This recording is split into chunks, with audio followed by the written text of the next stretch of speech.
नमस्कार दोस्तों, कैसे हैं आप सब। Welcome to success with Lokesh Bhati. दोस्तों, पिछली क्लासेस में हमने present indefinite tense, present continuous, present perfect और प्रेजेंट परफेक्ट कंटिन्यूअस इन चारों को डिस्कस कर लिया है।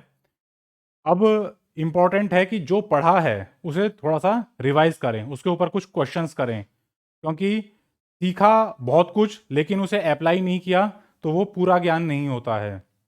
आपको इस तरीके से तैयार होना है कि एग्जाम में किस तरह के क्वेश्चंस आपके लिए पुटअप होंगे, तो उनका थोड़ा सा आपको फील आना चाहिए। ठीक है, तो जो थ्योरी अब तक हमने पढ़ी है उसे हम एक दो क्लासेस अप्लाई करके देखते हैं कि क्या हम सही दिशा में जा रहे हैं। तो दोस्तों, इसी प्रयास के तहत मैंने कुछ क्वेश्चंस कंपाइल किए हैं जो मैं आज आपके साथ डिस्कस करूंगा। ये तमाम क्वेश्चंस अलग अलग सोर्सेज से इकट्ठे किए हैं, अलग अलग एग्जाम्स में आए हुए हैं, मॉक टेस्ट्स में हैं, कुछ कुछ प्रैक्टिस सेट्स में आए हैं, कुछ रियल एग्जाम्स में भी आए हुए हैं, एसएससी के और अदर एग्जाम्स में। तो आज हमें इन क्वेश्चंस को डिस्कस करना है। थोड़ा सा जल्दी करेंगे, फास्ट, क्योंकि समय बहुत कम बचा है। एग्जाम्स का सीजन जो है शुरू हो चुका है, एसएससी के नोटिफिकेशंस आ गए हैं, तो थोड़ा जल्दी जल्दी चीज़ों को कवर अप करने की कोशिश करते हैं। आज की क्लास बेसिकली कोई थ्योरी क्लास नहीं है, आज केवल हम प्रैक्टिस करेंगे, रिवीजन करेंगे जो अब तक हमने पढ़ा है। ठीक है, चलिए शुरू करते हैं दोस्तों। सबसे पहले हमें बात करनी है ऐसे सेंटेंसेस की जिनमें कि थोड़ा मैं बता देता हूं कि यहां पर आपको प्रेजेंट इंडेफिनिट टेंस यूज करना है। ठीक है, थोड़ा सा आसान हो जाएगा। बिल्कुल मैं स्टार्टिंग में ही आपको कठिन चीजें पकड़ा दूं तो उससे भी थोड़ा दिक्कत आ सकती है। कोशिश करते हैं इनको सॉल्व करने की। ठीक है, सबसे पहले आपके लिए एक सेंटेंस है, good students always dash hard, और आपको बताया गया है कि वर्ब कौन सी यूज करनी है आपको, वर्क। अब देखिए, जैसा कि ये सेंटेंस है, अच्छे बच्चे हमेशा मेहनत। ठीक है, तो आपको ये समझ लेना चाहिए कि एक साधारण ये टेंडेंसी है कि अच्छे बच्चे मेहनत करते हैं, वर्क हार्ड करते हैं। ठीक है, हार्ड वर्क करते हैं, तो इसीलिए यहां पर क्या आना चाहिए, good students always work hard. ठीक है, अच्छे विद्यार्थी, अच्छे बच्चे हमेशा कठिन परिश्रम करते हैं। अब ये वर्क क्यों आया है सर, क्योंकि हमारे पास जो सब्जेक्ट है वो गुड स्टूडेंट्स है। ठीक है, गुड स्टूडेंट्स यानी कि बहुवचन, इसलिए आपने वर्क का इस्तेमाल किया है। इसी की बजाय अगर एक सिंगुलर सब्जेक्ट होता कि पीयूष ऑलवेज वर्क्स हार्ड, एक बच्चे की बात होती, किसी का नाम होता राम, श्याम, गीता, सीता, तो आप वर्क्स का इस्तेमाल करते। ठीक है, साथ के साथ एक चीज ध्यान में रखिएगा कि ये तो चलो अभी मैंने बता दिया कि आपको यहां पर प्रेजेंट इंडेफिनिट का इस्तेमाल करना है, एग्जाम में नहीं बताया जाएगा।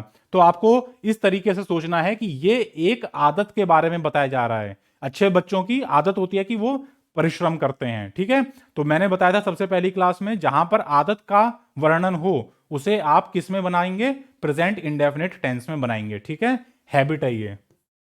ओके, चलिए आगे बढ़ते हैं जल्दी जल्दी। अगला सेंटेंस आपके लिए है, ए वेजिटेरियन इज ए पर्सन, एक शाकाहारी ऐसा आदमी होता है, हु नेवर डैश मीट, जो मांस कभी नहीं, नेवर का मतलब कभी नहीं, और वर्ब कौन सी इस्तेमाल करनी है आपको, ईट। ठीक है, अब समझिए, सबसे पहली बात, ये एक हैबिट है, आदत के बारे में बताया जा रहा है, शाकाहारी आदमी की आदत। ठीक है, और ए वेजिटेरियन, ठीक है, एक शाकाहारी व्यक्ति, तो एक आदमी की बात हो रही है, तो यहां पर क्या इस्तेमाल करोगे आप, eats. A vegetarian is a person who never eats meat. ठीक है, आई बात समझ में, क्लियर है। दोनों चीजें सोचनी है आपको, ये मत सोचेगा कि सर ने बता दिया प्रेजेंट इंडेफिनिट करना है तो अब हम केवल प्रेजेंट इंडेफिनिट सोचें, नहीं, अच्छी तरीके से एनालाइज कीजिए, पूरा अपने दिमाग में उस चीज को घुमाइए कि क्यों यहां पर हम प्रेजेंट इंडेफिनिट की बात कर रहे हैं, क्योंकि ये किसी की आदत के बारे में बता रहा है। ठीक है, और क्योंकि सब्जेक्ट हमारे लिए सिंगुलर है तो आप क्या इस्तेमाल करेंगे, एस और ईएस का इस्तेमाल करेंगे वर्ब के साथ में। ठीक है, चलिए अगली बात करते हैं। तीसरा sentence, they dash to the hill station for a month every summer, यानी कि क्या बताया जा रहा है कि कुछ लोग हैं जो क्या करते हैं, हर ग्रीष्म काल में, हर समर सीजन में एक महीने के लिए, a month, for a month मतलब एक महीने के लिए, हिल स्टेशन, और साथ में बता दिया कि वर्ब क्या इस्तेमाल करनी है, गो, यानी कि जाना। तो they go to the hill station for a month every summer, यानी कि ये उनकी एक रूटीन वर्क के बारे में बताया जा रहा है। ठीक है, एक रूटीन या फिर हैबिट भी कह सकते हैं आप इसको। ये उनकी आदत है कि वो हर ग्रीष्म काल में, हर ग्रीष्म ऋतु में 1 महीने के लिए हिल स्टेशन जाते हैं। और क्योंकि सब्जेक्ट हमारे लिए प्लूरल है, प्लूरल सब्जेक्ट, तो इसीलिए आप क्या इस्तेमाल करेंगे? गो। अगर एक आदमी की बात होती तो गोज हो जाता। ठीक है, बहुत सारे हैं, बहुवचन है, इसलिए आप क्या इस्तेमाल करेंगे? Go. They go to the hill station for a month every summer. इस तरीके से दोनों चीजों को एनालाइज करना है दोस्तों, टेंस भी और वर्ब का फॉर्म भी। ठीक है, आगे बढ़ते हैं। My be loved often dash me in the evening. अब देखिए यहां पर एक बहुत इंपॉर्टेंट चीज है, माई बी लव्ड, यानी कि मेरी प्रियतमा। ठीक है, ज्यादा इसके बारे में नहीं सोचना है। ये सेंटेंस कोई लड़की अपने बॉयफ्रेंड के लिए, या कोई लड़का अपनी गर्लफ्रेंड के लिए, या अपनी हस्बैंड या वाइफ के लिए भी इस्तेमाल कर सकता है। बी लव्ड का मतलब जो डिक्शनरी में दिया गया है ऑक्सफोर्ड में, वो ये है कि anyone with whom you are attached, कोई ऐसा व्यक्ति जिसके प्रति आप प्रेम या स्नेह रखते हैं। ठीक है, ज्यादा इस पे ध्यान नहीं देना है, इस पे ध्यान देना है। ठीक है, सफलता यहां से मिलेगी, इससे नहीं मिलेगी। चलिए बढ़ते हैं। My be loved often visits, क्योंकि ये एक व्यक्ति के बारे में है। साथ के साथ आपको यह भी बता चलो कि ऑक्सफोर्ड डिक्शनरी जो डेफिनेशन दी है बी लव्ड की, ए पर्सन, एक व्यक्ति। ठीक है, कोई लोग आपको यह भी कह सकते हैं कि जी बी लव्ड में तो सारे प्रियजन, माता पिता, भाई बहन, पत्नी, पति या बेटा सब आ सकते हैं, सभी से हम स्नेह रखते हैं। नहीं, बी लव्ड का जो definition Oxford learners dictionary edition 13 में दिया गया है, वो कहा गया है कि ए पर्सन, एक व्यक्ति जिससे कि आप अत्यधिक स्नेह रखते हैं। ठीक है, तो इसीलिए इसको मैंने सिंगुलर माना है। मैंने क्या, ऑक्सफोर्ड डिक्शनरी ने भी इसको सिंगुलर माना है, और ऑक्सफोर्ड डिक्शनरी से बड़ा ज्ञाता इंग्लिश का कोई है नहीं, ऐसा आप सब जानते हैं। ठीक है, तो ये सिंगुलर है, इसलिए आप विजिट्स का इस्तेमाल करेंगे यहां पर। ठीक है, और ये भी क्या बता रहा है? एक रूटीन बता रहा है कि इसकी बी लव्ड इसको इवनिंग में, यानी शाम के समय मिलने आती है या आता है। ठीक है, क्लियर है दोस्तों? चलिए आगे बढ़ते हैं। अगला sentence, she rarely dash out for a walk on Sundays. अब यहां पर एक उल्टी तरह की आदत, यहां तक अब तक हमने बात करी थी जो रेगुलरली हो रहा है, यहां पर है कि रेयरली, यानी कि कभी कभार, बहुत कम बार। ठीक है, रेयरली का मतलब होता है वेरी लेस।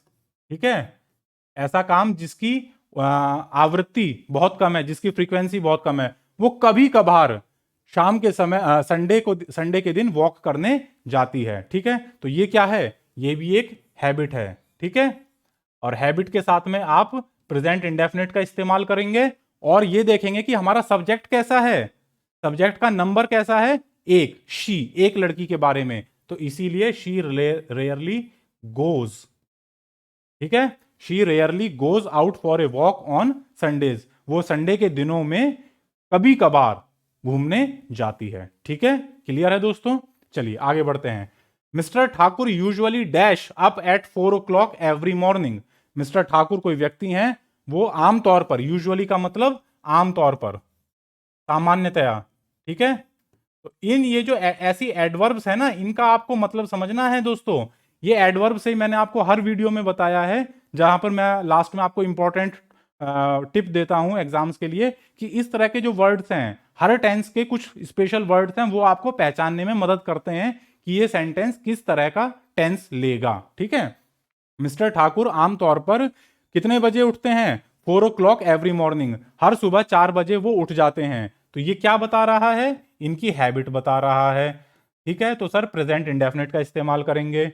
और एक व्यक्ति के बारे में बता रहा है, मिस्टर ठाकुर एक व्यक्ति हैं स्पेशल, तो इसीलिए आप क्या करेंगे? वर्ब के साथ में एस या ई एस का प्रयोग करेंगे, V5 फॉर्म जो होती है। ठीक है, V5।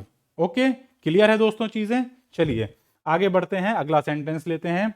डेथ, एक बहुत, अब थोड़ा सा एक पॉइंट चेंज होगा। Death dash to everyone sooner और लेटर, यानी कि मृत्यु, काल।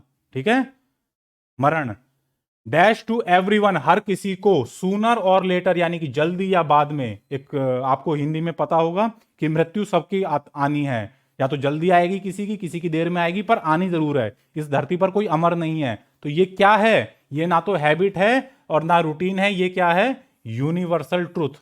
मैंने पहली वीडियो में आपसे डिस्कस किया था प्रेजेंट इंडेफिनिट में, कि जहां कहीं आपको यूनिवर्सल ट्रूथ मिले तो वो आप किस टेंस में बनाएंगे? प्रेजेंट इंडेफिनिट टेंस में। अब देखिए, प्रेजेंट इंडेफिनिट तो होगा सर, लेकिन कम लेना है या कम्स लेना है? तो आप देखिए इसको, डेथ कम्स, क्योंकि ग्रामर में, इंग्लिश ग्रामर में डेथ को एक वचन माना गया है। और साथ के साथ बताता चलूं, डेथ जो शब्द है इंग्लिश ग्रामर में, इसको किस तरीके से डिफाइन किया गया है, इसका क्लासिफिकेशन कैसा है कि एक तो ये सिंगुलर है और इसका जेंडर कैसा है? फेमिनाइन, यानी कि स्त्रीलिंग माना गया है इसको इंग्लिश में। ठीक है, इंग्लिश ग्रामर में इसको सिंगुलर माना है और फेमिनाइन माना है। डेथ लेज हर हैंड्स, मृत्यु अपने हाथ हर किसी के ऊपर रखेगी, कभी जल्दी कभी बाद में, लेकिन रखेगी जरूर। तो इंग्लिश में कहा गया है, एक शायद किसी बहुत फेमस पोएट ने भी अपने किसी नॉवल में लिखा है, death lays her hands. I think William Shakespeare की पोयम है द सेवन एजेस। ठीक है, तो death lays her hands on every person. ठीक है, तो ध्यान रखना है कि डेथ कैसा है, एक वचन है और स्त्रीलिंग है। ठीक है, कई बार एग्जाम में इससे रिलेटेड भी एरर स्पॉटिंग पूछ ली गई है कि उसने वहां पर उसको पुल्लिंग में ले लिया। ठीक है, डेथ लेज हिज हैंड्स, हिज नहीं होगा, हर होगा, क्योंकि डेथ जो है फेमिनाइन है। और अब क्योंकि यहां पर हमें क्या चेक करना था? टेंस चेक करना है। यूनिवर्सल ट्रूथ है, प्रेजेंट इंडेफिनिट लगेगा, सब्जेक्ट हमारा एक वचन है, इसलिए कम्स लगेगा। ठीक है, इस तरीके से हर चीज को बारीकी से आपको एनालाइज करना है दोस्तों। अगर एनालाइज नहीं करोगे, रट्टा लगाओगे कि सर ने ऐसा बताया था इस वाले में ये लगा दे बस काम खत्म, नहीं, सोचो, विचार करो। मैंने बता दिया, केवल एग्जाम पास करना आपकी प्रायोरिटी नहीं है, एग्जाम के आगे भी बहुत बड़ा लक्ष्य है आपके सामने कि जिंदगी में आपको एक्सेल करना है। ये एग्जाम्स तो बहुत छोटी चीज है दोस्तों उसके सामने। आपको अपने पर्सनैलिटी में डेवलप करना है, आपको एक अच्छा इंग्लिश ऑरेटर, एक अच्छा इंग्लिश स्पीकर बनना है। केवल स्पीकर ही नहीं, ग्रामेटिकली भी आपको स्ट्रांग होना है। तो इसलिए चीजों को समझो, एनालाइज करो, विश्लेषण करो कि क्यों ऐसा हुआ है। ठीक है, इस पे जोर दो। अगली चीज लेते हैं, माई फादर डैश टी, मेरे पिताजी चाय। ठीक है, तो अब क्या मतलब निकल सकता है? पीने की बात हो रही है सर, कि चाय पीते हैं या पी रहे हैं। But my mother dash coffee, लेकिन मेरी माता जी कॉफी। ठीक है, तो सीधी सी बात है कि यहां पर आपको दो वर्ब दी गई हैं, पहले में आपको टेक लेना है, दूसरे में प्रीफर लेना है। अब ये उनकी आदत बताई जा रही है, ठीक है, कि वो क्या पीना पसंद करते हैं। ठीक है, माई फादर एक वचन है, इसलिए sir takes. But my mother prefers. ठीक है, क्योंकि दोनों ही सब्जेक्ट हमारे कैसे हैं? एक वचन है, इसलिए आप ये भी सिंगुलर है। ठीक है दोस्तों, और ये भी सिंगुलर है। दोनों सब्जेक्ट सिंगुलर होने के कारण आप क्या लेंगे? टेक्स लेंगे, और यहां पर प्रीफर्स लेंगे। My father takes tea but my mother prefers coffee. दोनों ही क्लॉजेज में आपको क्या बताया गया है? हैबिट बताई गई है, इसलिए आप प्रेजेंट इंडेफिनिट लेंगे दोनों ही जगह। ठीक है दोस्तों, क्लियर है? आ रही है मेरी बात समझ में? चलिए आगे बढ़ते हैं, समय बहुत कम है हमारे पास। द चीफ मिनिस्टर, अब अगला इंपॉर्टेंट वाला जो मैंने आपको प्रेजेंट इंडेफिनिट में बताया था, क्या? Future arrangement. ठीक है, the chief minister dash tomorrow, मुख्यमंत्री कल सुबह, and the exhibition in the evening. ठीक है, तो आपको मैंने क्या बताया था कि जब फ्यूचर अरेंजमेंट्स होते हैं तो भविष्य में होने वाली बात भी आप प्रेजेंट इंडेफिनिट में बनाते हैं। कब? अगर उनका पूरा प्लान एकदम 100% प्री प्लान्ड है, सारी व्यवस्था हो चुकी है। अब देखिए वर्ब क्या इस्तेमाल करनी है आपको? अराइव और ओपन। द चीफ मिनिस्टर एक वचन है, तो इसीलिए arrives. The chief minister arrives tomorrow morning, कल सुबह आ रहे हैं। ठीक है, एंड ओपन्स, और उद्घाटन करेंगे।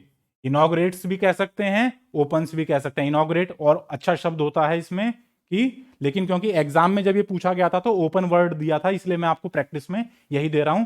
मैं अगर सेट करता तो मैं यहां पर ओपन की जगह इनॉग्रेट देता आपको। इनॉग्रेट मतलब अच्छे तरीके से किसी चीज का उद्घाटन करना। ठीक है, the chief minister arrives tomorrow morning and opens the exhibition in the evening, और एग्जीबिशन यानी प्रदर्शनी का शाम के समय उद्घाटन करेंगे। दोनों ही चीजें भविष्य में होनी है, लेकिन क्योंकि सारा शेड्यूल, सारा उनका जो जो भी उनका टूर प्रोग्राम है वो सारा कुछ सेट हो चुका है, सारी व्यवस्था हो चुकी है, इसलिए आप प्रेजेंट इंडेफिनिट में इसे बनाते हैं। ठीक है, क्लियर है दोस्तों? ध्यान दे देना, फ्यूचर अरेंजमेंट है, इसीलिए फ्यूचर अरेंजमेंट है, इसीलिए आप क्या इस्तेमाल करेंगे? Present indefinite tense. ठीक है, क्लियर है? ये ध्यान देना। अगली बात, we dash with our eyes, अपनी आंखों से, विद आवर ईयर्स, अपने कानों से, विद आवर नोजेस, अपनी नाक से। ठीक है, आप आंख से क्या करते हैं? देखते हैं। कानों से क्या करते हैं? सुनते हैं। और नाक से क्या करते हैं? सूंघते हैं। ठीक है, और तीनों ही चीज आपको यहां पर वर्ब दी हुई है, सी, हियर, स्मेल। अब देखिए, हम यानी बहुवचन, तो इसीलिए क्या आएगा? सी। एस या ई एस का प्रयोग नहीं करेंगे आप। ठीक है, we see with our eyes, hear सुनते हैं, with our ears, and smell सूंघते हैं, विद आवर नोजेस। ठीक है, क्लियर है बात? दोस्तों ये क्या है? ये यूनिवर्सल फैक्ट है। कोई भी व्यक्ति इस दुनिया में अपनी आंख से ही देखेगा। कोई भी व्यक्ति ऐसा नहीं है जो कान से देखता है। ऐसा कोई व्यक्ति देखा है आपने कि जो जी कान से देखता है या आंख से सूंघता है या नाक से बोलता है? नहीं। जो भी चीजें हैं, आंख हैं, वो सभी के लिए एक ही काम के लिए बनी है, देखने के लिए। कान जो है सुनने के लिए बने हैं, और नाक सूंघने के लिए बनी है। ठीक है, यूनिवर्सल ट्रुथ है, इसीलिए आप इसे प्रेजेंट इंडेफिनिट में बनाएंगे। क्लियर है चीजें? ओके दोस्तों, तो चलिए, ये तो हमने 10 एग्जाम्पल करे हैं अब प्रेजेंट इंडेफिनिट टेंस के। अब थोड़ा सा कठिनाई के स्तर को ऊपर करेंगे। अब की बार दो चीजों का मिश्रण लेकर के चलते हैं, फिर देखते हैं आप कितना कितना सही करते हैं। अब की बार जो एक्सरसाइज आपके लिए मैं लेकर के आया हूं, उसमें प्रेजेंट इंडेफिनिट और प्रेजेंट कंटिन्यूअस दोनों का मिश्रण है, पहचानिएगा। ठीक है, क्लियर है दोस्तों? और रिक्वेस्ट ये है कि वीडियो को पूरा देखिए, पूरे प्रैक्टिस क्वेश्चंस को अच्छे से सॉल्व करिए, ताकि आपको एग्जाम में जब इस तरह के सेंटेंस आए तो कठिनाई महसूस ना हो। पहला sentence, don't make a noise, शोर मत मचाओ, द चाइल्ड डैश नाउ, बच्चा अभी क्या कर रहा है? सो रहा है। स्लीप, तो क्या होगा? Is sleeping, the child is sleeping. क्यों? क्योंकि एक ऐसे एक्शन के बारे में बताया जा रहा है जो कि अभी फिलहाल में चल रहा है। वो बच्चा अभी सो रहा है, कह देते हैं ना, शोर मत मचाओ, बच्चा सो रहा है। Don't make a noise, the child is sleeping now, अभी सो रहा है। नाउ से क्या पता चल रहा है आपको? कि ये काम अभी भी हो रहा है। ठीक है, आई बात समझ में? इसीलिए यहां पर आप इज स्लीपिंग का इस्तेमाल करेंगे। ठीक है, अगला, इट डैश इन जुलाई, और वर्ब क्या लेनी है आपको? रेन, बारिश, बरसना, वर्षा होना। ठीक है, रेन का मतलब नाउन भी है और वर्ब भी है। जो पानी बरस रहा है वो नाउन है। ठीक है, और बारिश होने की जो क्रिया है, काम है, वो आपके लिए वर्ब है। ठीक है दोस्तों, इट डैश इन जुलाई यानी कि जुलाई में बारिश होती है। ये एक रूटीन है, हैबिट है। ठीक है, यूनिवर्सल ट्रूथ है। तो इसीलिए आप यहां पर क्या इस्तेमाल करेंगे? इट रेन्स, बारिश होती है। ठीक है, इट डैश नाउ, अभी, तो अभी क्या हो रहा होगा? बारिश हो रही होगी। इट रेन्स इन जुलाई, जुलाई में बारिश होती है। अभी बारिश हो रही है, तो क्या यूज करेंगे? It is raining, it is raining now, अभी बारिश हो रही है। ठीक है दोस्तों, इस तरीके से कंफ्यूजन क्रिएट हो सकती है कि सर दोनों में एक ही लगना है। नहीं, आपको सोचना है कि कौन सा एक्शन किस तरह का है। कौन सा एक रूटीन एक्सरसाइज है तो प्रेजेंट इंडेफिनिट, कौन सा अभी फिलहाल चल रहे काम के बारे में बता रहा है तो प्रेजेंट कंटिन्यूअस लोगे आप। ठीक है, इस तरीके से हर चीज को बारीकी से सोचोगे तभी सफल हो पाओगे दोस्तों। रटंत विद्या यहां पर नहीं चलेगी, बार बार कह रहा हूं आपको। आगे बढ़ते हैं। Our publisher generally dash Hindi, publisher यानी कि प्रकाशक, जो किताबें छापता है कोई व्यक्ति है। जनरली, आमतौर पर, फिर से मैं बता दूं, एडवर्ब है। ठीक है, और इसका मतलब होता है आमतौर पर, आमतौर पर। अब धीरे धीरे आप इन चीजों को याद करना शुरू कर दो। ठीक है, बार बार नहीं बताऊंगा मैं। अवर पब्लिशर, हमारा जो प्रकाशक है, आमतौर पर हिंदी, हिंदी से क्या कर सकते हो? गड्ढा तो नहीं खोदोगे, हिंदी बोलोगे। ठीक है, अवर पब्लिशर जनरली स्पीक्स, उसकी आदत है कि वो सामान्यतया आमतौर पर हिंदी बोलता है, बट टुडे लेकिन आज क्या कर रहा है वो, ही इज स्पीकिंग इंग्लिश, आज वो इंग्लिश बोल रहा है। आमतौर पर हिंदी बोलता है लेकिन आज, बट, ठीक है, लेकिन आज क्या कर रहा है, इंग्लिश बोल रहा है। तो दूसरे वाले गैप में आपको क्या लिखना है, इज स्पीकिंग। वो आमतौर पर हिंदी बोलता है लेकिन आज इंग्लिश बोल रहा है। ठीक है, तो पहला वाला जो यहां तक स्टेंजा है बट से पहले, ये आपको उसकी आदत बता रहा है, और दूसरा वाला today he is speaking English, ये आपको उसका आज का एक्शन बता रहा है, जो वो चल रहा है, कि आज वो इंग्लिश बोल रहा है, ये काम चल रहा है। पहले वाला our publisher generally speaks Hindi, ये उसकी आदत बता रहा है कि आमतौर पर वो हिंदी बोलता है। ठीक है, क्लियर है दोस्तों? चलिए आगे बढ़ते हैं। ही dash because he is hungry now, क्योंकि वो भूखा है अभी। ठीक है, और वर्ब क्या लेनी है, क्राई। तो अब बताओ कि इंडेफिनिट लगेगा या कंटिन्यूअस लगेगा। अभी क्या हो रहा है, वो भूखा होने के कारण रो रहा है। ठीक है, ही इज क्राइंग, वो रो रहा है, क्यों, क्योंकि वो अभी भूखा है। ठीक है, आई बात समझ में? क्लियर है दोस्तों?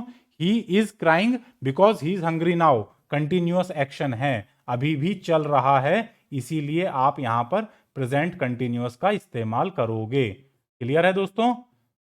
बहुत इजी है अगर समझ के करोगे, अगर रटोगे तो इससे डिफिकल्ट कुछ नहीं है दुनिया में इंग्लिश से ज्यादा। ठीक है, मैंने पहले भी बताया था ये फॉरेन लैंग्वेज है, लेकिन अगर समझ करके थोड़ा होशियारी से काम लोगे तो इससे ज्यादा आसान कुछ नहीं है। मैं भी एक हिंदी भाषी क्षेत्र से हूं, उत्तर प्रदेश से हूं, लेकिन फिर भी क्योंकि मेहनत की इंग्लिश में, तो इसीलिए इंग्लिश के ऊपर कमांड हासिल हो गई।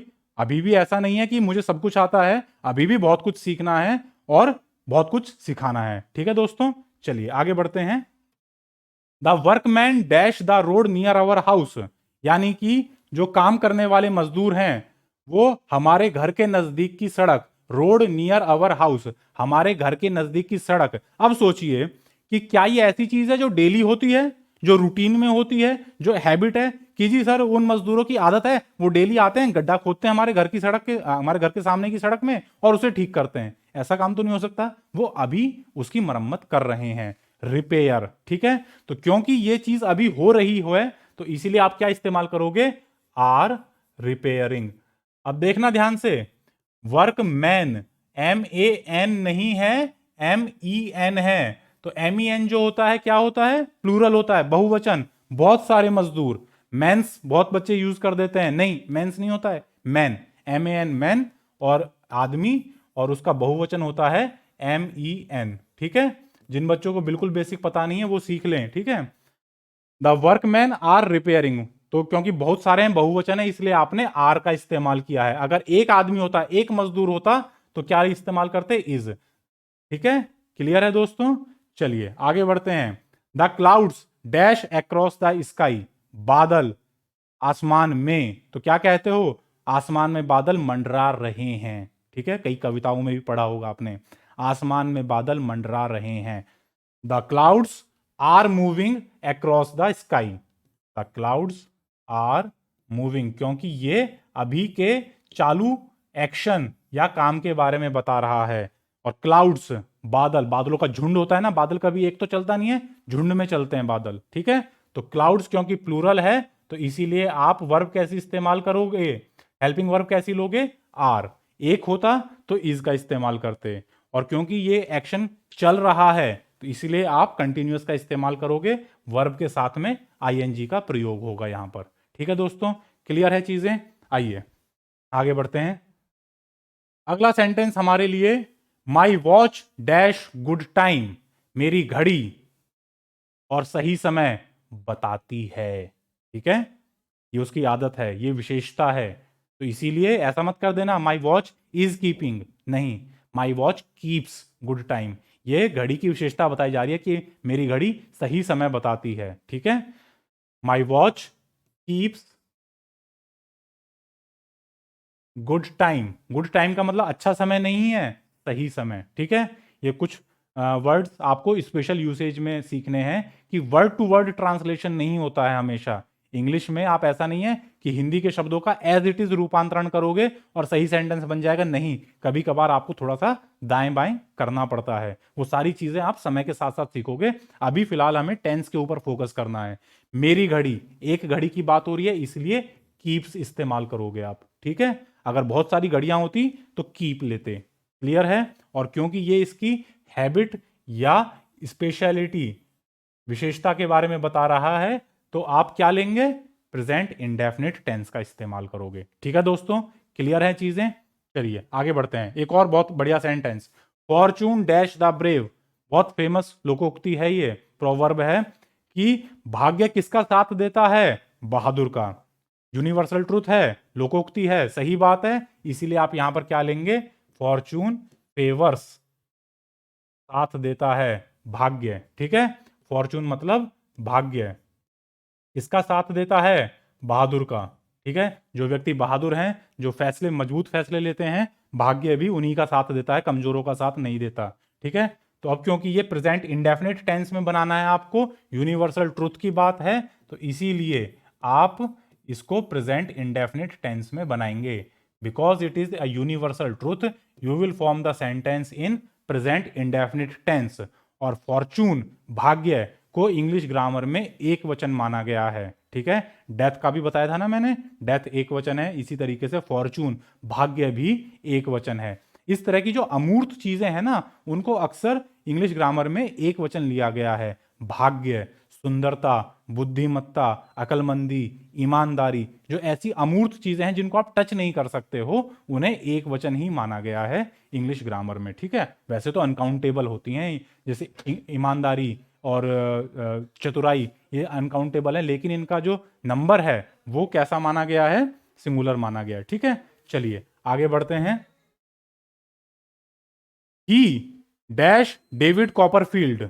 अब समझिएगा इसको बहुत ध्यान से, कि एक लड़के के बारे में बताया जा रहा है और वो क्या करता है या क्या कर रहा है, दोनों चीजों के बारे में सोचिएगा कि कौन सा हो सकता है, कौन सा नहीं हो सकता है। डेविड कॉपरफील्ड को कॉमा और इनवर्टेड कॉमा में बंद किया गया है। इसका क्या मतलब है, इसका मतलब है कि डेविड कॉपरफील्ड नाम की कोई किताब है, ठीक है, उस किताब को ये लड़का पढ़ता है या पढ़ रहा है। दोस्तों, कोई किताब आप पढ़ रहे हैं, ऐसा नहीं है कि आप उस किताब को हमेशा पढ़ते हैं। ठीक है, यही आपकी आदत है कि जी डेली सुबह से शाम तक 24 घंटे आप जो उस किताब को पढ़ते हैं। तो ही इज रीडिंग, वो पढ़ रहा है। हमने पूछा कि भाई वो लड़का क्या कर रहा है, कि जी वो डेविड कॉपरफील्ड किताब पढ़ रहा है, कोई उपन्यास है उसको पढ़ रहा है। ठीक है, क्लियर है दोस्तों। चलिए आगे बढ़ते हैं, बहुत इंपॉर्टेंट है ये। इस तरह के सेंटेंस अक्सर एग्जाम में पूछे जाते हैं जिनमें कई सारी चीजें लग सकती हैं। व्हेन द कर्टेन डैश, और आपको क्या इस्तेमाल करना है, राइज। जूलियट, यहां पर ये इस्तेमाल करना है, at her desk. Suddenly the window, अब यहां पर ओपन का इस्तेमाल करना है। एंड ए मास्क्ड मैन, यहां पर एंटर का इस्तेमाल करना है। तो इस सेंटेंस को पहले तो कम से कम 2 बार पढ़िए कि ये कह क्या रहा है। जब तक आप प्रश्न को नहीं समझोगे, उत्तर सही नहीं मिलेगा। You have to understand the question then answer appropriately. ठीक है, तो सबसे पहली बात है कि यहां इस सेंटेंस में हो क्या रहा है, इस सेंटेंस में किसी नाटक, किसी ड्रामा की कमेंट्री हो रही है, उसकी टीका टिप्पणी हो रही है कि भाई स्टेज पर क्या चल रहा है। तो इसीलिए आप जब इस तरह के ड्रामा की कमेंट्री वाले सीन जब बताए जाते हैं, तो उसमें प्रेजेंट इंडेफिनिट और प्रेजेंट कंटिन्यूअस का इस्तेमाल करते हैं। कैसे कैसे, देखिए। जब पर्दा उठता है, व्हेन द कर्टेन राइजेज, सबसे पहले तो आपको लेना है राइजेज। क्यों, क्योंकि ये इंडेफिनिट में बनेगा। ठीक है, Juliet day at her desk, Juliet कोई काम कर रही है, कोई लड़की कुछ काम कर रही है। फेमस ड्रामा है Romeo and Juliet, William Shakespeare का, तो ये उसी की कमेंट्री चल रही है। जूलियट इज राइटिंग, तो जब पर्दा उठता है तो आप क्या देखते हैं सामने, कि जूलियट अपनी डेस्क पर, अपनी मेज पर कुछ लिख रही है। Juliet is writing. ठीक है, इसी तरीके से बोला जाता है ना कि पर्दा जैसे ही उठता है, हम देखते हैं कि जूलियट अपनी डेस्क पर कुछ लिख रही है। ठीक है, अब उससे आगे बढ़िए। सडनली, अचानक से क्या होता है, द विंडो, खिड़की खुलती है, विंडो ओपन्स। ठीक है, window opens. And A masked man, और एक नकाबपोश आदमी अंदर आ रहा है या अंदर आता है, क्या इस्तेमाल करोगे? खिड़की खुलती है और एक नकाबपोश आदमी अंदर आता है। ए मास्क्ड मैन एंटर्स। ठीक है, इस तरीके से उस सिचुएशन को अपने दिमाग में सोचिए, उत्तर खुद ब खुद मिल जाएगा। प्रश्न आपने अगर समझ लिया तो आंसर ढूंढना ज्यादा कठिन नहीं है दोस्तों। जब तक आपने प्रश्न ही नहीं समझा तो फिर तुक्का इधर उधर लगाने से काम नहीं बनेगा। एसएससी और बाकी एग्जाम कंडक्टिंग बॉडीज इतने चालाक हैं, इतने चतुर हैं कि वो इसी के नजदीक के चारों ऑप्शन देंगे आपको और आप उनमें कंफ्यूज हो जाओगे। तो जब तक आप चीज को समझेंगे नहीं कि एक्चुअली प्रश्न में हो क्या रहा है, तब तक सही उत्तर ढूंढना बहुत मुश्किल है। एक बार आपने समझ लिया कि भाई वास्तविकता में हो क्या रहा है, तब आंसर बड़ी आसानी से आपको मिल जाएगा। जब पर्दा उठता है, हम देखते हैं कि जूलियट कुछ लिख रही है अपनी मेज पर। अचानक से खिड़की खुलती है और एक मास्क्ड मैन, एक नकाबपोश व्यक्ति अंदर घुसता है। ठीक है दोस्तों, तो यहां पर आज की क्लास समाप्त होती है। इस तरीके से आपको अच्छे से प्रैक्टिस करनी है, रिवीजन करना है। अलग अलग किताबों में से आप क्वेश्चंस उठाइए, उनको सॉल्व कीजिए, देखिए कि कहां पर आप गलती कर रहे हैं, कहां पर कमी है। और अगली कोशिश मेरी रहेगी कि अब हम प्रेजेंट परफेक्ट और प्रेजेंट परफेक्ट कंटिन्यूअस, उन दो टेंसेस की इसी तरीके से अच्छी सी एक्सरसाइज करेंगे, ताकि ये सारी चीजें बिल्कुल आपके दिमाग में क्रिस्टल क्लियर हो जाएं। ठीक है दोस्तों, आज के लिए इतना ही। आप सबसे विदा लेना चाहूंगा। अपना ध्यान रखिए, अपने परिवार का ध्यान रखिए, और साथ के साथ वीडियो के कमेंट्स में ये जरूर बताइए कि आगे आपको कौन से टॉपिक्स में ऐसी चीज है जो कि जल्दी चाहिए, ताकि मैं उसके ऊपर जल्दी से जल्दी आपके बीच वीडियो लेकर के आ जाऊं। ठीक है दोस्तों, धन्यवाद। जय हिंद, शुभ रात्रि, नमस्कार।